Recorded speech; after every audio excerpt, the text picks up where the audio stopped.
नर को नारायण बनाना चाहते हैं तो इनको अच्छी शिक्षा देनी होगी, तभी आगे जाकर के ये अच्छे युवा बनेंगे, ये भगत सिंह चंद्रशेखर आजाद बनेंगे। क्योंकि आज इनको बनने में शर्म आ रही है। अगर आज इन युवाओं को चोटी रखने के लिए कह दिया जाए तो इनको शर्म आएगी। आज इनको गले में ये जो कोई धारण करने को कह दिया जाए तो इनको शर्म आएगी। अरे इनको हर बात में शर्म आती है, लेकिन खड़े होकर के मुतने में कोई शर्म नहीं आती है। ये खड़े होकर मुतना चालू कर देंगे, लेकिन ये जो कोई धारण नहीं करेंगे, ये अपने सर पर चोटी नहीं रखेंगे, ये तिलक नहीं लगा सकते हैं, ये हमारी भारतीय वेशभूषा को नहीं पहन सकते हैं, तो इनको सुधरना। युवा अपने जीवन में किस प्रकार अपने व्यक्तित्व को दिखा सकते हैं, मैं निवेदन करना चाहूंगा कि एक युवा ही है।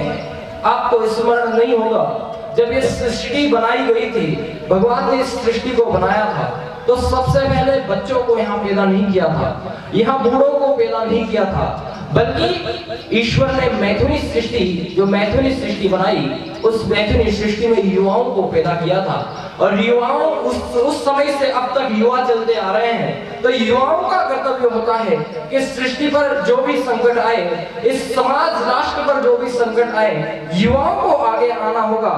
क्योंकि आजकल के युवा आपको कहते हुए देखने को मिलेंगे कि हमारी आदतें सुधरती नहीं है, हमारी बुराइयां हमसे दूर नहीं जाती हैं। लेकिन महानुभाव, मैं आपको बता दूं, जिस युवा का आपको उदाहरण दे रहा हूं, स्वामी श्रद्धानंद सरस्वती जी, जिनका नाम मुंशी राम था, वो मुंशी राम शराब पीता था, उस मुंशी राम जुआ खेलता था, अनेकों बुराइयां उसके जीवन में थी, लेकिन उसने सुधरने का प्रयास किया और सुधर करके आर्य समाज का एक पहला इतना बड़ा सन्यासी निकला। तो कहीं न कहीं युवाओं को सुधरने के लिए स्वामी श्रद्धानंद से प्रेरणा लेना होगा। आजकल के युवा सुधरने की भावना ही नहीं रख सकते हैं, तो सुधरेंगे कैसे? महानुभाव, केवल युवाओं का सुधरने की बात नहीं है, आपको उनको सुधारना होगा, माताओं को उनको सुधारना होगा। एक बार एक युवा से मैंने पूछा कि तुम सुधरते क्यों नहीं हो, ये युवा पीढ़ी सुधरती क्यों नहीं है? तो बड़े ही अच्छी पंक्ति में कहता है कि कैसे हम बन जाएं, गुल बनकर मुस्कुराएं, चारों तरफ जग से निकले जब जहरीली हवाएं। ये बात तो कहता है कि चारों तरफ से जब जहरीली हवाएं निकल रही हैं, तो किस प्रकार हम सुधर सकते हैं? वो कहता है कि जब छोटा था तब मैं रोया करता था, मेरी माँ मुझको मोबाइल निकाल करके दे देती, ले सुन और चुप हो जा। उस समय मुझे मोबाइल चलाने की आदत डाली गई। थोड़ा बड़ा हुआ तो मुझे, जब मैं सुबह सुबह उठ जाया करता था, बच्चों को देखना, छोटे बच्चे होते हैं, सुबह जल्दी उनकी नींद खुल जाती है, माँ मुझे डांट कर सुला दिया करती थी कि क्यों इतनी जल्दी जग रहा है, थोड़ी देर बाद उठना।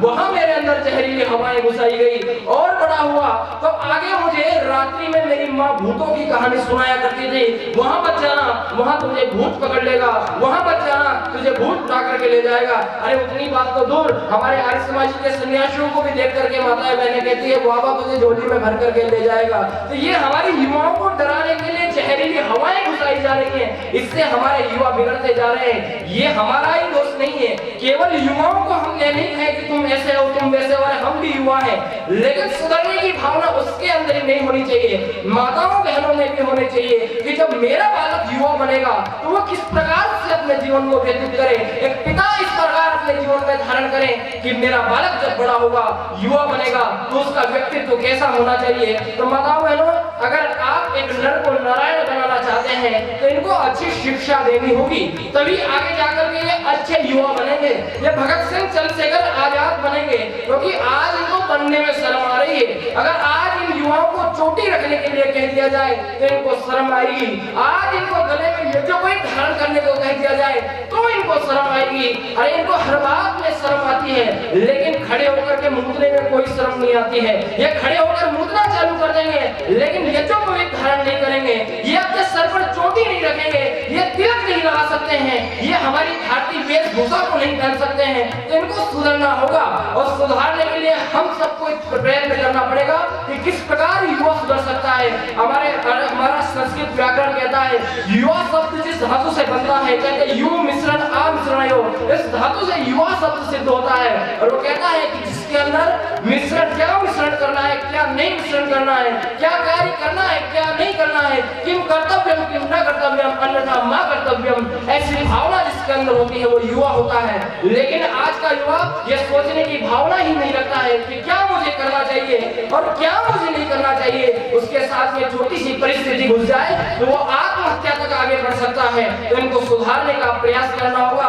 और एक सबसे बड़ी बात युवाओं के अंदर जो घुसी हुई है, वो किसी का अनुकरण नहीं करना चाहते हैं, किसी भी बात को वो सुनना नहीं चाहते हैं, कोई बड़े व्यक्ति का अनुकरण नहीं करना चाहते हैं। तो सबसे पहले हमें युवाओं को अनुकरण करने की बात देखनी होगी। ये युवा अगर अनुकरण करेंगे तो आगे चल करके अपना जीवन व्यक्तित्व अच्छा बना सकते हैं। माताओं बहनों याद रखना, इन युवाओं से जब पूछा जाए कि मैं एक पंक्ति बोलूंगा, उसके आगे की पंक्ति सुनाओ, तो तुरंत सुना देंगे। जरा एक पंक्ति मैं बोलकर सुनाता हूँ। मैं कहता हूँ मुन्नी बदनाम हुई डार्लिंग तेरे लिए, ये शब्द वो सुना देंगे। मैं कहूंगा कि तू चीज बड़ी है बड़ी मस्त मस्त, ये बातें वो सुना देंगे। इसकी मैं एक पंक्ति सुनाऊंगा, आगे चल करके उसकी दूसरी पंक्ति सुना देंगे। लेकिन आज के युवा से अगर मैं पूछूं कि हमारे वेदों का पहला मंत्र सुना दे, तो वो नहीं सुना पाएगा कि अग्नि मीडे पुरोहितम हमारे वेद का मंत्र है। मैं उससे कहूं कि गीता का पहला श्लोक सुना दे, तो वो नहीं सुना पाएगा धर्म क्षेत्रे कुरुक्षेत्रे। मैं उसे एक पंक्ति दे दूं कि कर्मण्येवाधिकारस्य से आगे सुनाने का प्रयास कर दे, तो वो मां फलेषु कदाचन नहीं बोल सकता है। आज का युवाओं के अंदर धर्म नहीं घुसा है, इनके अंदर धर्म को घुसाना होगा। अगर हमने इनके अंदर धर्म नहीं घुसाया तो देख लेना एक दिन इन्हीं युवाओं को चादर और फादर वाले ले जाएंगे। इनको सुधारना होगा। माताओं बहनों याद रखना, युवाओं की शक्ति बहुत अधिक होती है, लेकिन उस शक्ति को जानना होता है। तो पहला विषय मैंने आपके बीच में रखा कि युवा कैसे सुधर सकते हैं। दूसरा विषय हमने जो रखा है वो नारी शक्ति का है। माताओं बहनों आप कहेंगे युवाओं को टारगेट किए जा रहे हैं, हमें भी तो कोई टारगेट करो। माताओं बहनों याद रखना, आपकी जैसे माताएं इतनी इस दुनिया में हुई है, लेकिन जिन्होंने अच्छे कार्यों को किया है उनका आज तक भी नाम लिया जाता है, जो अच्छे कार्यों को करती रही। अरे हमारे भारत देश में नारियों की केवल एक ही स्थिति बन गई है, वो इससे ऊंची स्थिति में उठना नहीं चाहती। और वो स्थिति क्या है? केवल ड्रेस और एड्रेस। वो ड्रेस अच्छा पहनना चाहेगी, अनेकों प्रकार की साड़ियां वो पहनना चाहेंगी, अनेकों प्रकार के कपड़े वो पहनना चाहेंगी, अनेकों प्रकार के एड्रेस बनाना चाहेगी, यहाँ मेरा बंगला हो, यहाँ मेरा घर हो, अनेकों जगह उनको चाहिए। इन दो ही चीजों में लिप्त हो गई हैं, केवल ड्रेस और एड्रेस से हमारी माताएं आगे नहीं बढ़ रही हैं। आप याद रखना, एक माता को इस प्रकार से अपने जीवन को बनाना होता है, क्योंकि अगर माता कोई स्त्री कोई नारी एक गलत काम करती है तो पुरुष के करने से तो एक कुल बदनाम होता है, लेकिन नारी के करने से दो कुल बदनाम हो जाते हैं। और ये परिस्थितियां हमारे जीवन में देखी जाती हैं। माताओं बहनों को अपने घर में अपने परिवार को अच्छा बनाने के लिए, स्वच्छंद बनाने के लिए, एक सुंदर परिवार बनाने के लिए, स्वर्ग बनाने के लिए अच्छे कार्यों को करना पड़ता है, तभी वो कार्य आगे बढ़ पाता है। केवल ढीले रहने से नहीं होता है। नारियों को एक उपमा दी गई है कि आप बिजली हो, आप बिजली के समान रहना। अग्नि सोमात्मकम जगत, जैसे एक पुरुष सोम बना रहता है, तो अब जैसे पुरुष अग्नि बना रहता है, आप सोम हो, लेकिन सोमत्व की भावना ही अपने जीवन में मत रखना, अग्नि बनने का भी प्रयास करना।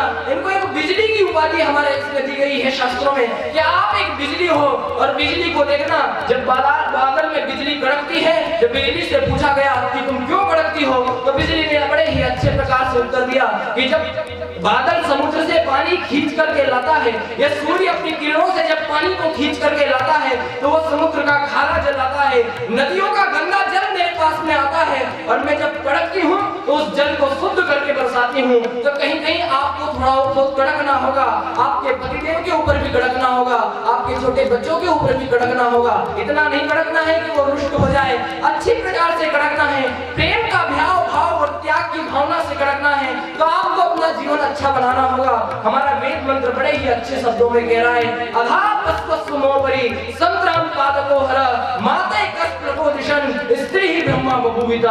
आप अगर ब्रह्मा बननी चाहती हैं, ब्रह्मा की उपाधि आपको दी गई है, इस वेद मंत्र को अपने जीवन में धारण करने का प्रयास करना।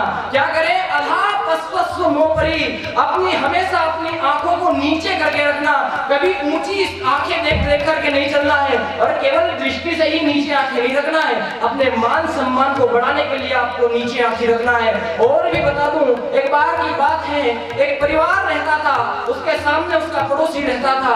पड़ोसी को देख करके उसकी पत्नी कहती है कि मुझे इस महीने गाड़ी चाहिए। उसके पतिदेव ने उसको गाड़ी दिला दी। जब दूसरा महीना आया, उसने कहा मुझे वहां पर एक प्लॉट खरीदना है, उसने प्लॉट खरीद के ला कर दे दिया। मुझे अगले महीने ये चीज चाहिए। जब पतिदेव को पता लगता है कि सामने वाले परिवार को पड़ोसी को देख करके ये फ्लैट मांग रही है, पड़ोसी को देख करके ये गाड़ी मांग रही है, पड़ोसी को देख करके अनेक चीजें मांग रही है, अगले दिन पति आता है कि पहले महीने में जब हमारे पड़ोसी ने गाड़ी खरीदी थी तो तुमने कहा एक गाड़ी चाहिए, मैंने गाड़ी ला करके दे दी। अगले महीने उसने एक प्लॉट खरीदा, तुमने कहा एक प्लॉट चाहिए, मैंने प्लॉट ला के दे दिया। उसने कहा हे पत्नी सुन, अब इस महीने उस पड़ोसी है उसने एक और शादी कर ली है, अब तू बता क्या करना चाहिए। तो कभी भी हमें किसी ऐसी बुराइयों का अनुकरण नहीं करना है, अपने संकल्पों को अपने जीवन में धारण करना है। अधा पश्वस्वमोपरि, हमेशा नीचे देख करके चलना। संतराम पादको हरा माते कश प्रबोधिशन, स्त्री ही ब्रह्मा भुविता। कश और प्लग, ये माताएं तो बहुत ही अच्छी माताएं हैं। अगर आप जाओगे शहरों में, आप जाओगे विदेशों में, तो कश प्रबोधिशन जो शब्द आता है, कश और प्लग संस्कृत में कहते हैं नाभि को और हमारी पैर की पिंडलियों को। जो माताएं अपने पैर की पिंडलियां नहीं दिखाती हैं, जो नारियां अपने पैर की पिंडलियां नहीं दिखाती हैं, जो माताएं नारियां अपने नाभि को नहीं दिखाती हैं, स्त्री ही ब्रह्मा भुविता, वो स्त्री ब्रह्मा के समान कहलाती है। और आज की स्थिति कैसी हो गई है, हमारे एक ऋषि हुए वाचस्पति जिनका नाम था, एक बार वो एक ग्रंथ लिख रहे थे, ग्रंथ लिखते लिखते उनका विवाह हो गया। विवाह होता है उनका, जब विवाह होता है तो उनको इतना भी ध्यान नहीं होता कि मेरे घर में एक पत्नी आ गई है। बुढ़ापा आ गया तब भी उनको पता नहीं लगा कि मेरे घर में मेरी पत्नी रहती है। वो बूढ़े हो गए, उन्होंने देखा एक दिन मेरी पत्नी उनकी पत्नी जा रही है, हाथ पकड़ते हैं कौन हो तुम, तो बोले मैं भाग्यवान, मैं तुम्हारी पत्नी हूँ, हम दोनों का विवाह हुआ है। तो वो ये बात सुनते हैं तो बड़े ही अच्छे शब्दों में कहते हैं कि तुमने इतने वर्षों तक मेरी सेवा की, मैंने पूछने का प्रयास नहीं किया और मैंने जानने का प्रयास नहीं किया, मैं अपने ग्रंथ लिखने में व्यस्त रहा। उस ऋषि ने, वाचस्पति ऋषि ने जो ग्रंथ लिखा वो अपनी पत्नी के ऊपर बनाया, भानुमति टीका जिसको उसने नाम दिया। माताओं बहनों याद रखना, ये बात कहानी की बात नहीं है, लेकिन आजकल हमारी नारियों में और युवाओं में वासना की प्रवृत्ति आ रही है। और उस वाचस्पति को देखना, शादी हो गई है, वासना तो दूर, उसको पता भी नहीं है कि मेरी पत्नी है या नहीं है। तो हमें अपने विचारों को अच्छा बनाना होगा, हमें अच्छी प्रकार से अपने जीवन को व्यतीत करना होगा। भले युवा हो, नारियां हो, स्त्रियां हो, सबको अच्छी प्रकार से अपने जीवन को, व्यक्तित्व को ऊंचा बनाना होगा। तो आपने बड़े ही ध्यानपूर्वक मुझे सुना, आपका बहुत बहुत धन्यवाद।